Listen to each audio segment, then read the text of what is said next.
여호수아 10장 1절부터 15절까지 읽겠습니다.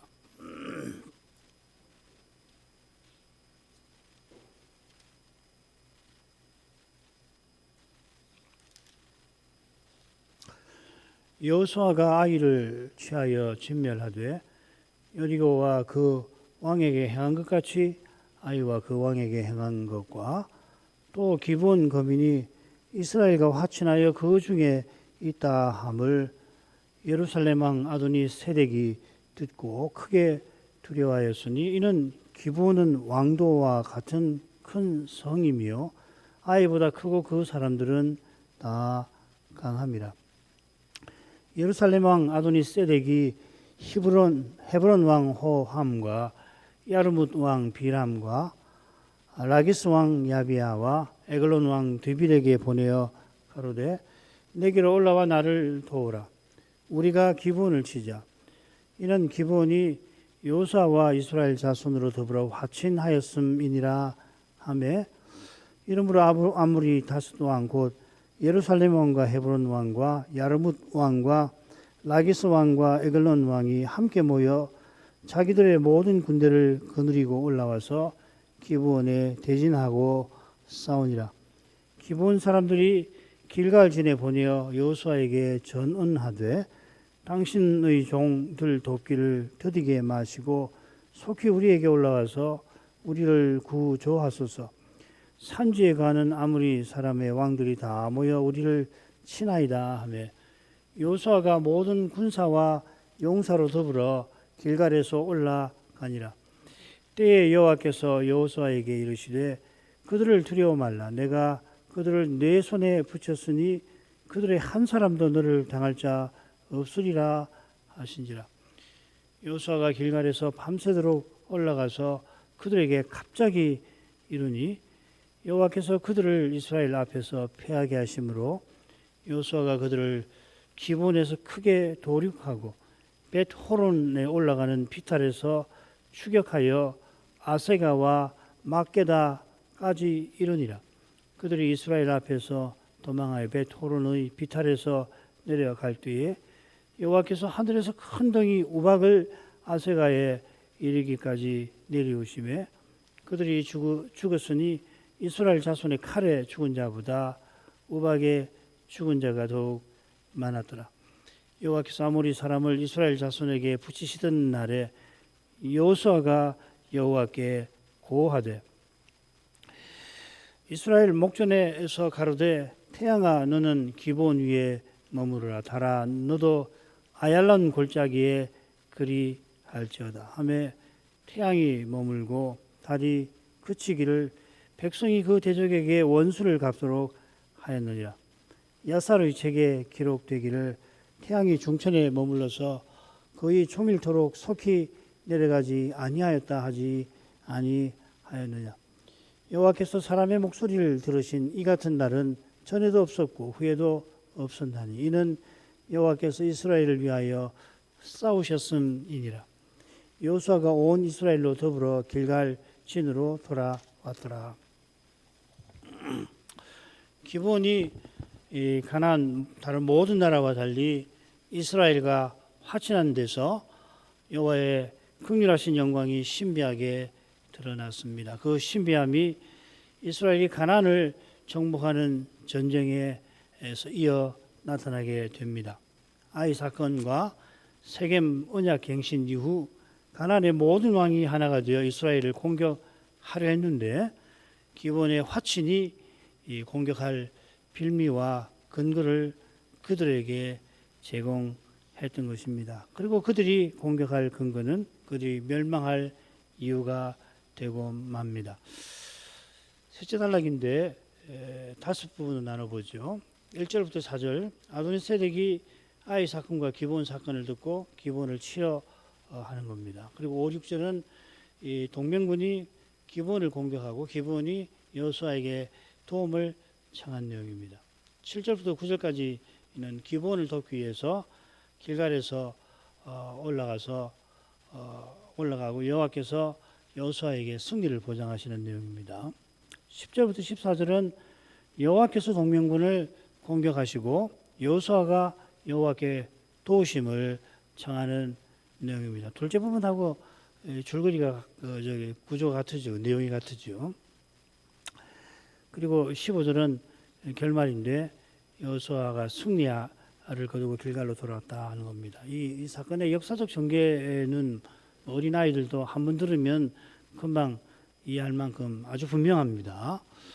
아도니세덱이 동맹군을 이끌고 이스라엘과 화친한 기브온을 공격하니까 여호수아가 기브온을 도와서 남부 동맹군을 물리치는데 여호와께서 여호수아를 쓰셔서 친히 거룩한 전쟁을 승리로 이끄십니다.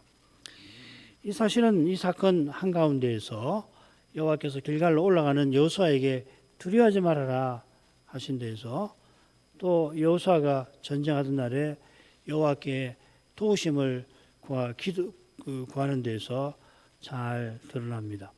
그처럼 아도니세덱과 동맹군이 기브온을 공격하는 데서도 이 사건의 신령한 성격, 역사적 측면 배후에 있는 신령한 성격이 넌지시 드러나고 있습니다. 1절부터 4절 읽겠습니다. 여호수아가 아이를 취하여 진멸하되 여리고와 그 왕에게 행한 것 같이 아이와 그 왕에게 행한 것과 또 기브온 거민이 이스라엘과 화친하여 그 중에 있다함을 예루살렘 왕 아도니세덱이 듣고 크게 두려워하였으니 이는 기브온은 왕도와 같은 큰 성임이요 아이보다 크고 그 사람들은 다 강함이라. 예루살렘 왕 아도니세덱이 헤브론 왕 호함과 야르뭇 왕 비람과 라기스 왕 야비야와 에글론 왕 드빌에게 보내어 가로되 내게로 올라와 나를 도우라. 우리가 기브온을 치자. 이는 기브온이 여호수아와 이스라엘 자손으로 더불어 화친하였음이니라. 아멘. 1절은 그때 예루살렘 왕 아도니세덱이 들었다 하고 시작됩니다. 예루살렘 왕이 남부 지역의 수장이었던 것 같습니다. 북부 지역의 수장은 하솔 왕 야빈이죠. 예루살렘 왕의 이름이 아도니세덱인데 성경에 맨 처음 등장하는 예루살렘 왕 멜기세덱과 비슷합니다. 세덱, 히브리 말로 체덱인데 의라는 말이죠. 똑같습니다. 또 아도니 주라는 말이고 멜키 왕 거의 비슷하죠. 멜기세덱은 지극히 높으신 하나님의 대제사장답게 의의 왕이고 평강의 왕입니다만 아도니세덱은 불의한 왕이고 또 전쟁을 일으키는 왕입니다. 이 아도니세덱이 들은 내용이 둘입니다. 하나는 여호수아가 아이를 취하여 진멸했다 하는 겁니다. 여호수아가 아이 성을 취하고 아이의 모든 백성을 죽인 것이죠. 아도니세덱은 아이에게 여호수아가 행한 일이 그가 여리고에서 행한 것과 똑같아 생각합니다. 여리고와 그 왕에게 행한 같이 아이와 그 왕에게 행하였다. 아도니세덱의 생각은 실제와 좀 다르지요. 여호수아가 아이도 진멸했지만 여리고는 그 정도가 아니라 바친 것이 되게 하였다. 동사와 명사가 동계 동사 명사인데 뜻은 좀 차이 난다고 말씀드렸죠. 이 차이를 아도니세덱이 생각을 못했는데 여호수아가 여호와의 종인 사실을 제대로 알지 못하는 것과 붙어 있습니다. 사람은 눈에 보이는 것이 전부니까요. 그의 생각이 보이는 현실에 갇혀 있는 겁니다. 그 현실 배후에 작동하는 신령한 세계를 보는 눈은 믿음에 있습니다. 이 믿음은 낙원의 심판대에서 여호와께서 말씀하신 그 말씀, 약속의 말씀, 복음에서 나오고 여호와께서 여인의 후손으로 보내실 메시아를 바라고 의지하는 믿음입니다. 믿음에서 이것이 빠지면은 그냥 기독교의 신앙이라는 건 아무 특색이 없어 버리는 거 아니에요? 우리가 말하는 참된 믿음, 구원 얻는 믿음이 바로 이거 아닙니까? 구약도 똑같아요. 두 번째 내용은 기브온 거민이 이스라엘과 화친하여 그 중에 있다 함입니다. 이 사실이 아도니세덱을 심히 두려워하게 만들었죠. 두려워한 이유가 2절에 나옵니다. 기브온은 왕도와 같은 큰 성임이요 아이보다 크고 그 사람들은 다 강함이라. 왕도와 같아 한 것처럼 기브온은 아이나 아이나 여리고와 달리 왕을 두지 않았던 것 같습니다. 장로들이 다 다스렸던 것 같아요. 우리 장로들이 나오죠. 왕이 없이 장로들이 함께 기브온을 다스렸는데 이 기브온이 주변에 그비라, 부에롯, 또 기란 여아림 같은 그 성들을 종주로서 지배했던 것 같습니다. 그래서 왕도 같아. 이건 큰 성이라는 말도 같은 의미를 담고 있는 것 같고 그 사람들은 다 강하민이라 하는 사실과도 붙어 있습니다. 아도니세덱이 맞붙을 기브온은 그저 한 성읍이 아니라 네 성읍의 동맹체입니다. 이 동맹체가 여리고 아이를 무찌른 이스라엘과 화친하여서 이스라엘 중에 있습니다. 가나안의 모든 왕이 하나 되어서 이스라엘을 치려하던 차에 이스라엘이 여리고에서 아이에서 기브온까지 차지함으로 이 가나안 중부 지역을 지금 가로지르고 있는 거죠. 지도에 보시면은 쭉 옆으로 선이 그어지지 않습니까? 여리고를 요단을 건너서 여리고로 오고 그래서 쭉 길갈에서 쭉 지금 기브온까지 이 중부 지방을 관통하고 있습니다.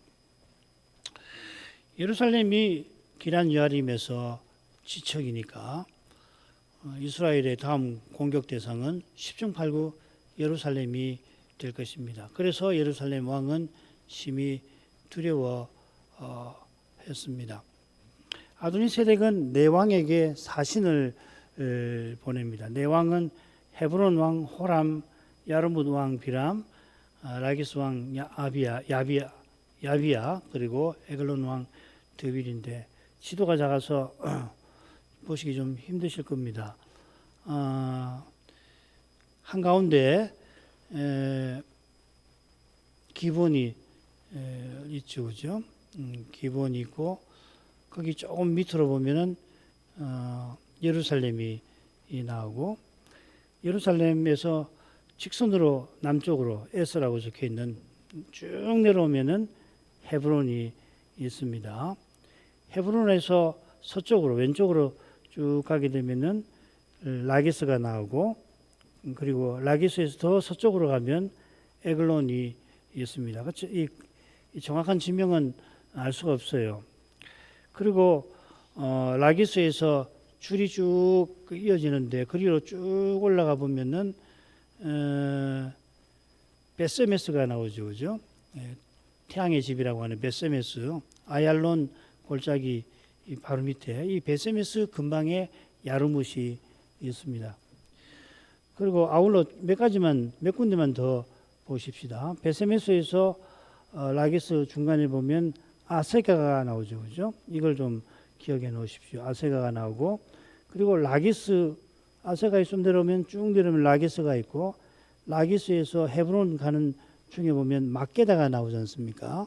이 막게다와 아세가를 기억해 두시면 좋겠습니다. 그리고 쭉 위에 올라가서 기본 위에 상부 벳호론이라고 하는 지명도 오늘 살필 테니까 나중에 다시 이 지도에서 얼른 찾아보시면 좋겠습니다. 말씀드린 대로 헤브론은 예루살렘 남쪽, 야르못은 예루살렘 서남쪽, 베스멘스 거쳐 라기스 에글론은 야르못 남서쪽에 저기 남서쪽으로 있습니다. 다스 왕이 여호수아 10장에 3번 함께 나오는데 항상 순서가 똑같이 나와요.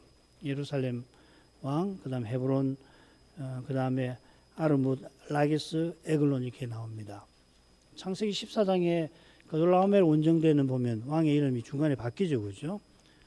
그돌라오멜이 처음에 나오는 게 아니라 중간에 가서야 처음에 나오잖아요. 그게 참 의미가 있는 겁니다. 아마 동맹 왕들의 순서는 힘의 순서인 것 같아요.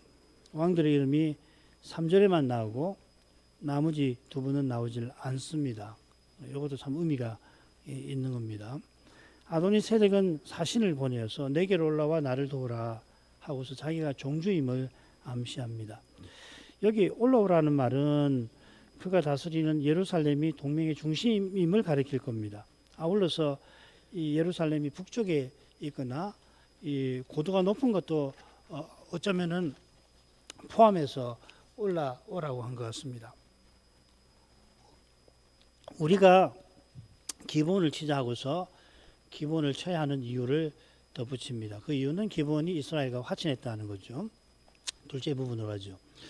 여러분 아무리 다섯 왕, 곧 예루살렘 왕과 헤브론 왕과 야르문 왕과 라기스 왕과 에글론 왕이 함께 모여 자기들의 모든 군대를 거느리고 올라와서 기본에 대진하고 싸우니라. 기본 사람들이 길갈 진에 보니가 여호수아에게 전언하되 당신의 종들 돕기를 더디게 마시고 속히 우리에게 올라와서 우리를 구조하소서.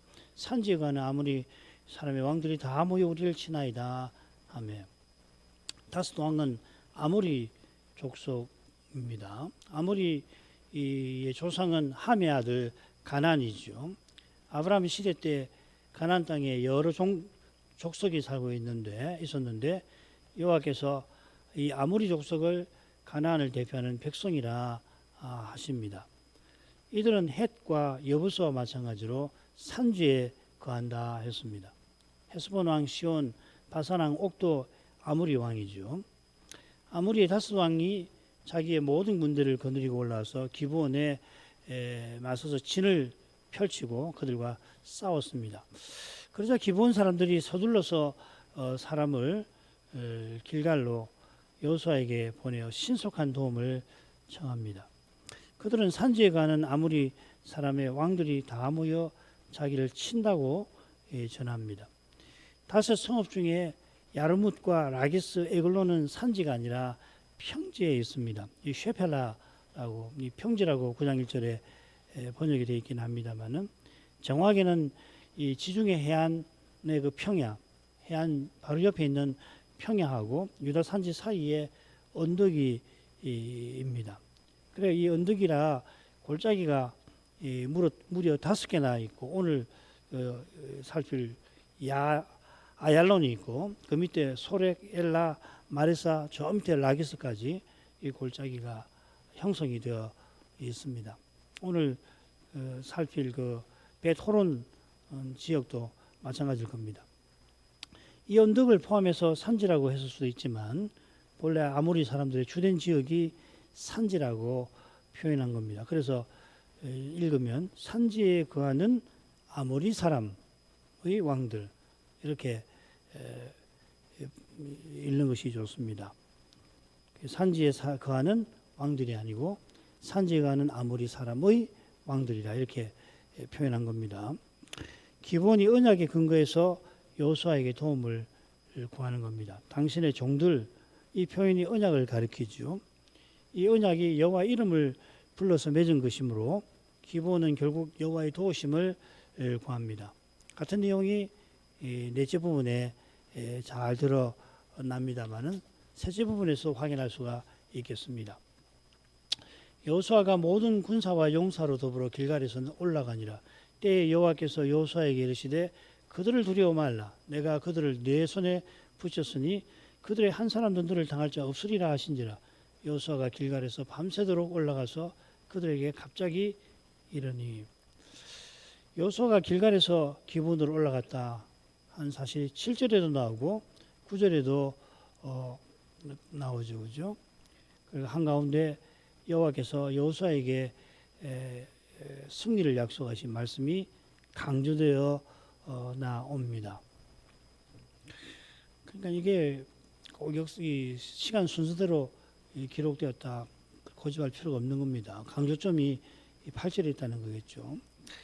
여호수아가 사령부가 있는 길갈에서 모든 군사와 모든 용사와 함께 올라갑니다. 여호수아가 무엇보다 이 기본과 맺은 언약을 지키는 겁니다. 이 언약은 목숨보다 중요합니다. 이런 정신이 요나단이 언약 맺은 다윗을 자기 생명같이 사랑했다 하는 데서도 잘 드러나죠. 여호수아가 자기 군사와 용사의 생명이 귀한 줄 알지만 언약을 맺은 기본을 돕기 위하여 나선 겁니다. 아울러 그가 모든 군사와 용사와 함께 올라간 것은 이 전쟁의 가나안 정복을 이루는 계기가 될 수 있는 까닭입니다.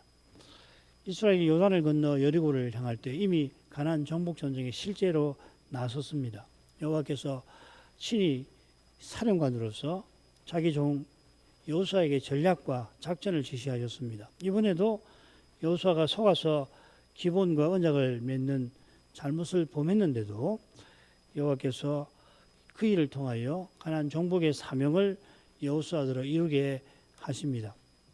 자, 이런 점에 비추어서 8절에 나오는 여호와의 약속의 말씀을 살펴보십시다. 여호와께서 그들을 두려워하지 말라 하고서 약속의 말씀을 시작하십니다. 여호수아가 마땅히 당연히 언약을 지켜야 함으로 전쟁에 나섭니다마는 그의 마음에 두려움이 일어난 겁니다. 인생은 누구라도 스스로는 죽음의 권세 앞에 무력한 법입니다. 죽음의 권세를 이길 힘은 오직 하나님과 그리스도로부터 옵니다. 그런 힘을 얻어서 아브라함이 소수의 가신들을 이끌고서 그돌라오멜 대군을 추격할 수 있었던 거지, 주님의 비유에 나오는 것처럼 일반 군대로 2만 군대를 맞서는 거, 이것도 사람의 생각과 경험에 비추어 무모한데도 아브라함이 제국의 동맹군에 맞섰다는 것은 사람의 눈에는 실로 그보다 훨씬 더 무모한 일이었던 겁니다. 오직 여호와의 비상한 도우심으로 그가 야밤을 타서 대군을 격파하였고, 돌아온 길에 이 멜기세덱이 아브라함을 축복한 것도 그가 여호와의 사명을 이루기를 바랐던 거죠. 이런 위대한 승리를 거두고 제상의 축복까지 받은 후에 아브라함은 자기 생각대로 언약이 이루어지지 않게 되자 두려움에 사로잡혀 있었고, 그런 그를 여호와께서 찾아오셔서 첫 마디가 두려워 말아라. 내가 너의 방패다. 내가 너의 지극히 큰 상급이다. 네가 두려워하는 일에 내가 너를 보호해 줄 것이고 네가 염려하는 언약을 내가 이루어주겠다 하신 거죠. 죽음을 불사하고 위대한 승리를 거둔 아브라함도 스스로는 연약해서 두려움에 사로잡혔는데 속아서 언약 맺은 여호수아는 말할 것도 없을 겁니다. 게다가 여호수아가 이제 나서는 전쟁은 실로 중대한 사명을 이루는 길입니다. 사람이 스스로 주의 사명을 이룰 수 없는 이 분명한 사실 앞에서 연약한 인생은 두려움을 피하지 못하는 겁니다. 여호와께서 인생의 연약함을 헤아려 주시고는 내가 그들을 네 손에 붙였다 하시며 그의 약한 마음을 붙들어 주셨습니다. 그들의 한 사람도 너를 당할 자 없으리라 하시며 그 마음을 더욱 굳세게 붙드십니다. 비슷한 표현이 여호와께서 여호수아를 거룩한 직분에 세울 때 나왔죠. 너의 평생에 너를 능히 당할 자 없으리니 내가 너와 함께 있겠다. 여호와께서 욥에게 똑같이 지금 여호수아 1장 5절과 똑같은 표현으로 능히 나를 당할 자 누구냐 하고 천명하시는데, 그 여호와께서 여호수아와 함께 하셔서 한 사람도 여호수아를 당할 자 없게 하실 것입니다. 이러한 진리를 담아서 바울 사도가 하나님께서 우리를 위하시면 누가 우리를 대적하리요 하였던 겁니다. 이 고백은 하나님께서 우리 모두를 위하여 자기 아들을 아끼지 않고 내어주신 그 진리 위에 서 있는 겁니다. 똑같은 진리 위에서 여호수아가 한 사람도 자기를 당할 자 없게 될 것이라는 약속을 믿을 수 있습니다. 이는 하나님의 약속은 얼마든지, 하나님의 약속은 모두 그리스도 안에서 이해가 된다, 성취된다 하는 교훈과 통하는 겁니다. 여호수아가 가나안을 정복하는 뜻이 오실 메시아와 하나님 나라에 있는 겁니다. 우리의 생각, 말, 행위가 다시 오시는 그리스도를 떠나서는 결국 아무런 뜻이 없는 겁니다. 우리가 영원한 나라에 가져갈 수 있는 것은 그리스도를 믿는 믿음과 그리스도를 드러내는 사랑뿐입니다. 이것이 지금 이곳에서 고난을 뜻있게 만듭니다. 죄와 죽음의 권세와 기꺼이 맞서게 합니다. 여호수아가 이제 나서는 정복 전쟁도 결국 이런 신령한 일인 것입니다. 여호와의 약속에 힘입어서 여호수아가 길갈에서 밤새 올라갔던 겁니다. 길갈에서 기브온까지가 3일 길이라 대략 40km라고 학자들은 추산하는데, 여호수아는 모든 군사와 용사와 함께 하룻밤에 올라갔습니다. 모든 군사가 야간에 산악지대를 함께 신속하게 올라간 이런 실로 놀라운 일입니다. 오늘날 특전사 군인들이 하룻밤에 50km씩 야간 행군을 한다고 하지 않습니까? 여호수아와 이스라엘 군대가 밤새 기본에 올라갔던 것이 물리적으로는 얼마든지 가능한 일이겠다 싶습니다만은 가나안 왕들과 기본 사이에 전쟁이 벌어지는 그 와중에 대군이 신속히 이동한 것은 결코 간단한 일이 아닐 것입니다. 밤새 올라간 이유가 정확하게 뭔지 다는 알기는 어렵습니다. 기본이 적의 강력한 공세에 곧 무너질 것이라 그랬을 수가 있겠죠. 그런데 중요한 실마리가 하나 있어요. 그게 갑자기라고 하는 표현입니다. 이 표현 히브리 말로 피트옴이라고 하는 말인데 여호수아서에 2번 나오고 짝을 이루는 북부 전쟁에 한 번 더 나옵니다. 여호수아가 여호와의 지시를 받아서 메론 물가로 가서 졸지에 습격하는 겁니다. 그러니까 이 갑자기라고 하는 것은 군사 작전을 가리키는 것 같아요. 그렇다면 여기서도 여호수아가 밤을 도와서 기본에 올라갔던 것은 갑자기 그들에게 이르기 위함입니다. 그들은 물론 다섯 왕과 그들의 부대겠죠. 군사 작전을 한 것입니다. 네 번째 부분은 둘째 부분과 짝을 이루기 때문에 둘로 나눌 수가 있습니다. 여호와께서 다스 왕을 피하게 하신 거 10절 11절 그 다음에 여호수아가 여호와께 도우심을 요청한 것이 이어집니다. 먼저 10절 11절 여호와께서 그들을 이스라엘 앞에서 피하게 하심으로 여호수아가 그들을 기브온에서 크게 도륙하고 벳 호론에 올라가는 비탈에서 추격하여 아세가와 마케다까지 이르니라. 그들이 이스라엘 앞에서 도망하여 벳 호론의 비탈에서 내려갈 때에 여호와께서 하늘에서 큰 등이 우박을 아세가에 이르기까지 내리우시며 그들이 죽었으니 이스라엘 자손의 칼에 죽은 자보다 우박에 죽은 자가 더욱 많았더라. 여호수아와 모든 군대가 갑자기 다섯 왕들과 군대에게 이르렀는데 여호와께서 그들을 이스라엘 앞에서 피하게 하셨습니다. 이 피하게 하셨다라고 새긴 이 표현 하맘인데 이걸 이 낱말을 다 조사해 보면은 어쩌면은 강한 번개와 우레로 이 아무리 이 군대들을 놀라게 하신 것을 가리킬지도 모르겠습니다. 저는 이렇게 보는 것이 더 정확하다고 생각이 드는데요. 그 용례를 보면은 그 몇 군데에서 그렇습니다. 그리고 이건 벳 호론에서 큰 등의 우박을 내리신 것과도 잘 어울리는 거죠. 지금 이 날씨가 비가 오는 구름이 많고 비가 오는 날씨라는 것을 짐작할 수 있잖아요. 이스라엘이 갑자기 들이닥칠 때에 여호와께서 강한 번개와 우레를 하늘에서 발하셔서 아무리 왕들과 군대들을 공포에 사로잡히게 하신 것 같습니다. 어떤 영어 번역이 딱 그렇게 번역을 했는데 이 번역이 참 좋다고 생각이 됩니다. 이 패닉에 떨어지게 하셨다 이 말이거든요. 공포에 사로잡히게 하셨다. 아무리 왕들과 군대들이 공포에 사로잡히니까 여호수아가 그들을 기본에서 크게 도륙합니다. 이 도륙하다라고 새긴 건 이제 동계 명사와 동사를 묶어서 번역한 겁니다. 동사는 나카라 하는 말, 친다는 말이고요. 거기에서 나온 명사가 마카입니다. 이 명사는 신명기에 6번 나오고 그 중에 5번은 언약을 어긴 이스라엘에게 내리시는 재앙이라고 번역이 되어 있습니다. 여기서는 이스라엘과 언약 맺은 기본을 치려하는 아모리 왕들에게 여호와께서 재앙 내리신 것을 여호수아가 암시하면서 이 낱말을 쓴 게 아닌가. 자기가 아모리 왕들과 군대를 도륙했는데 이 낱말을 써서 여호와의 재앙이다 하는 걸 암시하는 것 같습니다. 10장 20절에 한 번 더 나옵니다. 이 도륙한다고 번역한 말이 다스 왕이 기브온에서 크게 피하니까 기브온에서 벳 호론에 올라가는 비탈로 이 아모리 사람들이 도망을 칩니다.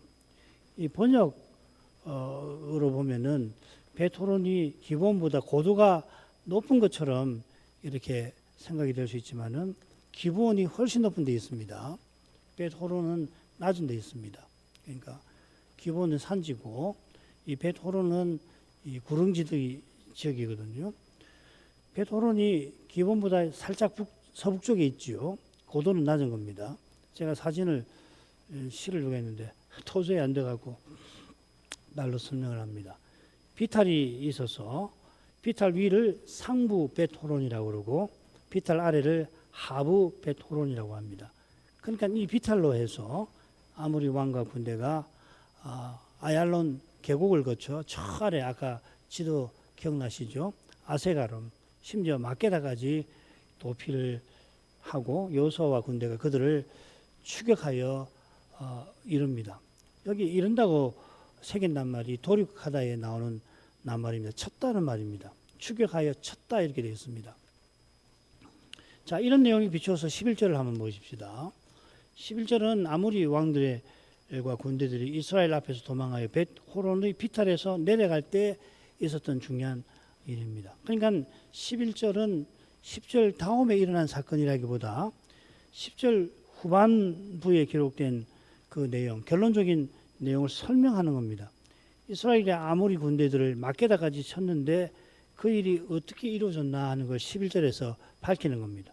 아모리 군대가 벳호론의 비탈로 내려갈 때에 여호와께서 하늘에서 큰 덩이 우박을 그들에게 내려서 죽이신 겁니다.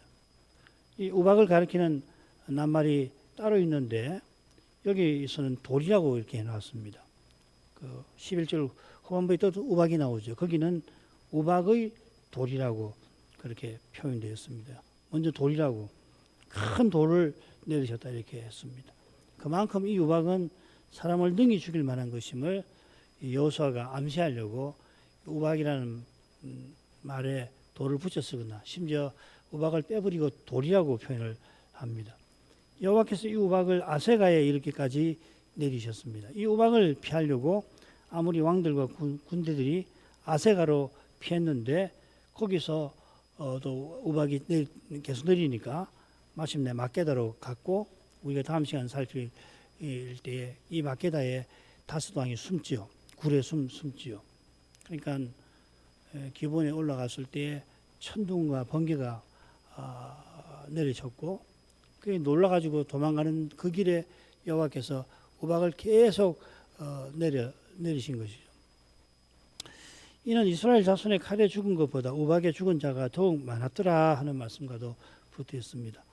이스라엘이 도망치는 아모리 군대를 뒤쫓아가며 쳤습니다마는 여호와께서 친히 내리신 우박의 돌에 맞아 죽은 사람이 더 많았다 하였습니다. 앞서 기본에서도 필시 이 번개와 우레로 아모리 군대를 공포에 휩싸이게 하셨습니다. 캄캄한 밤에 비가 추적추적 내리는데 갑자기 이 큰 번개와 우레가 내리치면은 얼마나 무섭겠습니까? 여호와께서 친히 사령관으로 전쟁을 진두지휘하시며 친히 승리로 이끄신 겁니다. 이 사실은 그 다음 네 번째 부분에서도 잘 드러납니다. 12절부터 14절 여호와께서 아모리 사람을 이스라엘 자손에게 붙이시던 날에 여호수아가 여호와께 고하되 사실 여기서 끈을 그어야 합니다. 안 그러면 좀 어색해하죠, 그죠? 여호와께 고하니라. 그리고 이스라엘 목전에서 가로되 태양아 너는 기본 위에 머무르라. 달아 너도 아얄론 골짜기에 거리할지어다 하며 태양이 머물고 달이 그치기를 백성이 그 대적에게 원수를 갚도록 하였느니라. 야살의 책에 기록되기를 태양이 중천에 머물러서 거기 종일토록 속히 내려가지 아니하였다 하지 아니하였느냐. 여호와께서 사람의 목소리를 들으신 이 같은 날은 전에도 없었고 후에도 없었나니 이는 여호와께서 이스라엘을 위하여 싸우셨음이니라. 이 사건은 이사야가 히스기야를 위해서 히스기야로 믿게 하려고 일용표 위에 해 그림자가 10도 물러가도록 여호와께 기도했던 사건. 대략 한 20분 정도 시간으로 하면 20분 정도 된다고 하는데 이 해 그림자가 뒤로 옮겨서 20분이 늦춰졌다는 이야기죠. 그 사건을 기억나게 합니다. 사실 그 사건보다 더 위대한 사건이 되지요. 이 사건의 내용은 다음 시간에 간단히 제가 좀 더 살펴야 되겠습니다. 이 천문학도 필요하고 좀 설명이 좀 필요해서 다음 시간에 좀 살피겠습니다. 오늘은 12절, 14절 주로 생각해 보죠. 12절에서 여호수아는 여호와께서 아모리 사람을 이스라엘 자손에게 붙이시던 날에 여호와께 고했다는 사실을 언급을 합니다. 여호수아가 여호와께 기도한 거죠. 기도한 내용은 이어서 나오는 다음 시간에 살필 기적에 관한 것일 겁니다.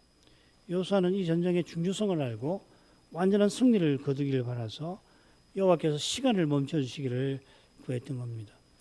여호수아가 구하는 일이 어떤 것인지 14절에 보면 여호와께서 사람의 목소리를 들으신 이 같은 날은 전에도 없었고 후에도 없었나니 한 데서 잘 드러납니다. 전무후무한 기적을 이사야 시대에 비슷한 일이 있지만 그것보다도 훨씬 더 큰 기적을 여호수아가 구했고 구한 대로 여호와께서 응답하셨다는 겁니다.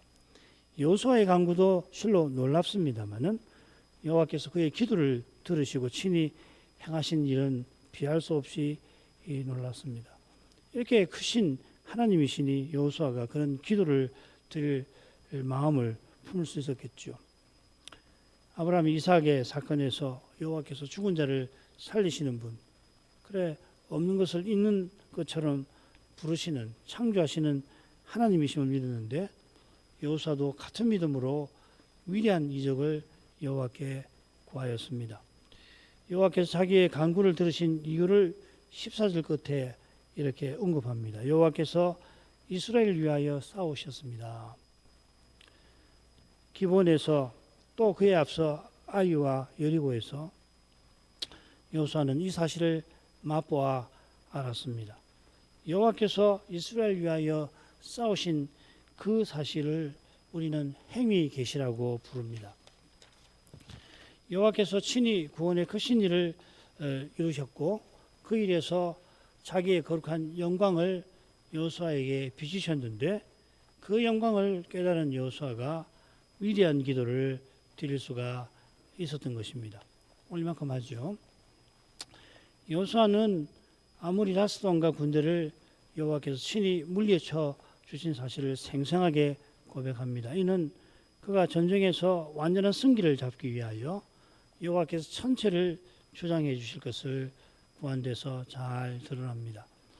여호와께서 여호수아의 관구대로 해가 평소보다 배나 느리게 움직이도록 하셨습니다.